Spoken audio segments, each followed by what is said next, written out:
আমাকে একবার রিমান্ডে জিজ্ঞেস করা হলো যে আপনার সর্বশেষ অ্যাড্রেসটা কি একটু বলবেন।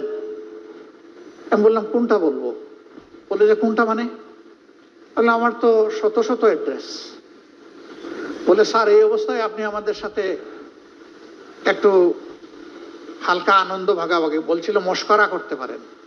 আমি বলছিলাম নো, আমি মস্করা করছি না, দিস ইজ রিয়েলিটি। বলছিল আপনি কি একটু বুঝিয়ে বলবেন আপনি কিভাবে শত শত বাড়ির এবং ঠিকানার মালিক? আমি বলেছিলাম যে এই যে আপনাদেরকে ডিউটি দেওয়া হয়েছে, আমাদের পিছনে লাগিয়ে দেওয়া হয়েছে, এই কারণে কোনো বাড়িতে 1 রাত 2 রাত 1 সপ্তাহ 2 সপ্তাহ 1 মাস এইরকম করেই আমাদের গত 15 বছর কেটেছে। এখন কোনটা বলবো? বলে যে আপনার আর প্রেজেন্ট অ্যাড্রেস আমাদের লাগবে না। বলছে যে মুসলমানদের ধর্মে যে জিনিস হারাম সেটা দিবি, শুয়োরের গোশত আর মদ মিশানো পানি। আল্লাহকে বললাম যে আল্লাহ তুমি পরীক্ষা করতেছো তোমার বান্দার, যে তোমার বান্দা তোমাকে, তোমার দ্বীনকে, তোমার রাসূলকে, তোমার রাসূলের আদর্শকে কতটা ভালোবাসে, তুমি এটা পরীক্ষা করতেছো। আর এই পরীক্ষা করার জন্য জীবন দিছো মাত্র কয়টা? একটা মাত্র জীবন দিছো। আর ওই একটা জীবন দিয়ে আল্লাহ তোমাকে কিভাবে দেখাবো যে আমি তোমাকে আর তোমার দ্বীনকে কতটা ভালোবাসি?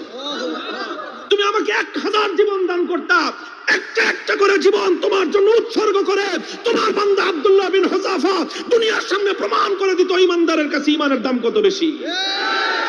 রিমান্ডে 10 দিন ছিলাম, আপনারা জানেন। 3টা বছর আমি যাই না ঘরের নাম শুনেন, ওই রকম জায়গায় ছিলাম। আমি আল্লাহর জন্য ওনাদেরকে ঘৃণা করছি এবং আপনাদেরকে ঘৃণা করার জন্য বলছি এই কারণে, কারণ এগুলো মানুষ না, মানুষ নামে এগুলো জানোয়ার। আমি শুধু নাম শুনি মনে করেন যে আয়না ঘর মানে চারিদিকে আয়না দেওয়া আছে।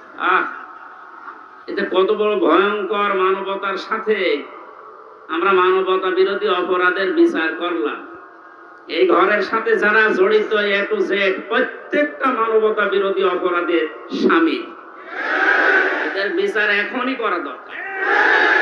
টেনে আর বিশেষ করে আমার জুব্বা খুলছে টেনে, তার কিছু সাঙ্গপাঙ্গ দিয়ে তেজগাঁও থানা রিমান্ডে থাকা অবস্থায়, এরপরে লুঙ্গি খোলা হয়েছে টেনে। এরপরে যেটা করছে মেয়েদেরকে দিয়ে আমাকে জড়াইয়া ধরছে। দীর্ঘ 26 দিনের মধ্যে আমাদের সাথে অনেক ধরনের, যেমন আমি আপনাদেরকে বলি, ডিবি রিমান্ডে থাকা অবস্থায় একদিন হুট করে একজন এডিসি আমার একেবারে, আমি চেয়ারে বসে আছি, সেও প্রত্যেকটা মানে ব্যক্তিকে জিজ্ঞাসা করার জন্য একটা ইউনিট থাকে ডিবিতে, স্কোয়াড থাকে 4-5 জনের। তো সেই স্কোয়াডের অংশ না হয়েও সে আমাকে আঘাত করে। আমার একেবারে আমার আঘাতের পর আমি একবার চেয়ার থেকে পড়ে যাই। তো এই ধরনের আরো অনেক লোমহর্ষক ঘটনা আমাদের সাথে ঘটেছে।